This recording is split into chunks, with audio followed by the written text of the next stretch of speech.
Good mythical afternoon, ladies and gentlemen. This is Mr. Ayala with another vlog for you. This is 8.3, Problems with Foreign Powers. So this is how Jefferson is going to deal with other nations. So as always, please make sure you're viewing this video as many times as you need to be successful on my next test. And as always, please make sure you're writing your notes, because those are, kind of important. So our objectives are to be able to describe the issues between the U.S., France, and Britain during this time period, to be able to explain how trade can be used as a tool in foreign policy, and to be able to describe the issues with Native American groups led by Tecumseh. So, Jefferson's foreign policy, he really wanted to just focus on domestic policy, on building the nation from the inside out. And most of the time when people are like, I'm going to do just domestic policy, they have a tendency to get pulled into foreign policy. Just like Jefferson will. So, for example, some of the reasons he was forced to deal with foreign policy: trade. When you trade, you have to deal with other nations. It's just part of the deal. The Louisiana Purchase and the idea of westward expansion, because you got to remember, all those Native Americans are still in the western areas, and they don't like the United States trying to get into their territory. They also little control of the actions of foreign powers. For example, there was a whole bunch of Barbary pirates off of North Africa. And they kept attacking our shipping vessels because they were like, "You're a Christian nation, you must be destroyed." Da da da da da. And Jefferson, and in the short, it more or less said, "No, we're a secular nation. We just want to trade. Leave us alone." And really, really interesting little story. There's a really good book about Jefferson and the Barbary pirates if you ever have the time. Anyway, so problems with France and England. So, just like Washington and Adams, Jefferson does not want to get in the middle of the French Revolution, because with the French Revolution going on, who are we going to support, the people or the national government? And we don't really like how crazy they went. And we also end up benefiting from the Napoleonic Wars with what we call the Louisiana Purchase.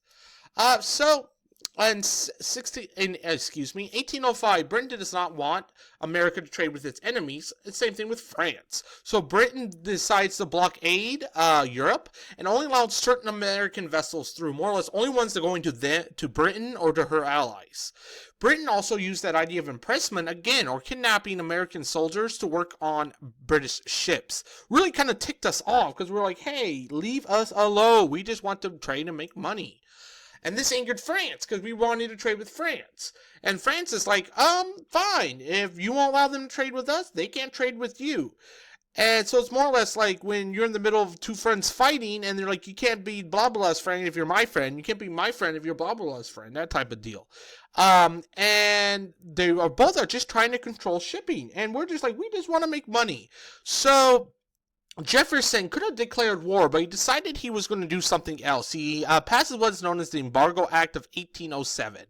And this is more or less the idea of not wanting to trade with anyone. More or less, we said we're not going to trade with anyone in Europe. And this ends up becoming a major failure because it hurt American shipping, merchants, farmers, and manufacturers more than anyone else. It really didn't hurt Britain and France as much as they expected it to. I mean, their prices went up, but didn't really help. So the quote from one of Jefferson's opponents said, "It's like cutting one's throat to stop a nosebleed. Just because we're bleeding a little bit, we're losing a little bit of our trade.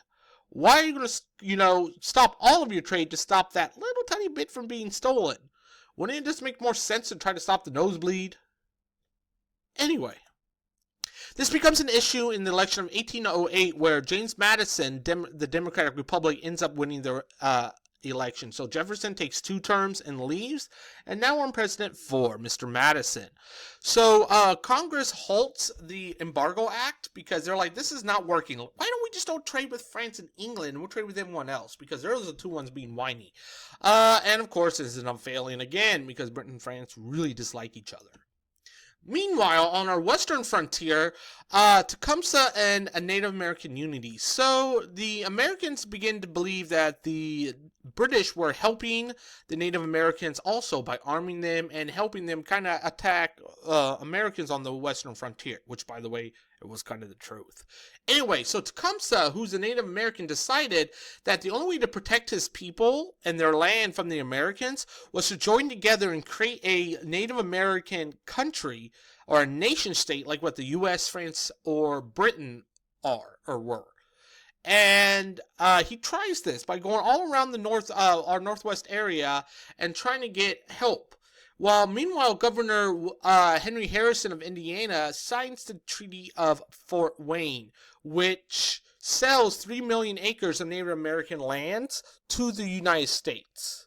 Tecumseh said this doesn't mean anything because Native American land is shared, and if you want control of some of the land, you got to get permission from all the Native Americans, excuse me. So Tecumseh leaves to go try to help get more support. Meanwhile, Harrison ends up winning the Battle of Tippecanoe, which ends up being a severe setback for Native American unity because he destroys Tecumseh, part of Tecumseh's army and some of his supporters.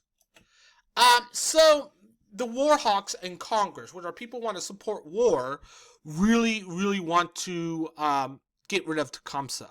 So Tecumseh and his warriors flee to Canada, and they join an alliance with the British, a way to try to suppress our power as the United States. And this infuriated any Americans who were known as the war hawks. They just want war. I mean, think about it. War hawks. It's really not that difficult. Anyway, and they have a couple of things they want to do. First, they want to take over Canada.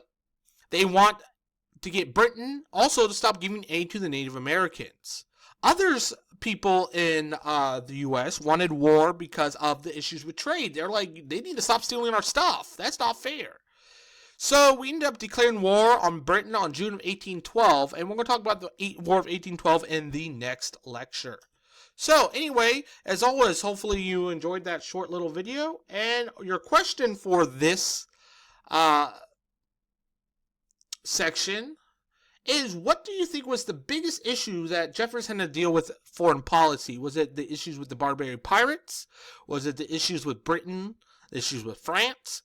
The French Revolution? Or do you think it was Tecumseh and then Native American unity? And as always, don't forget to be awesome.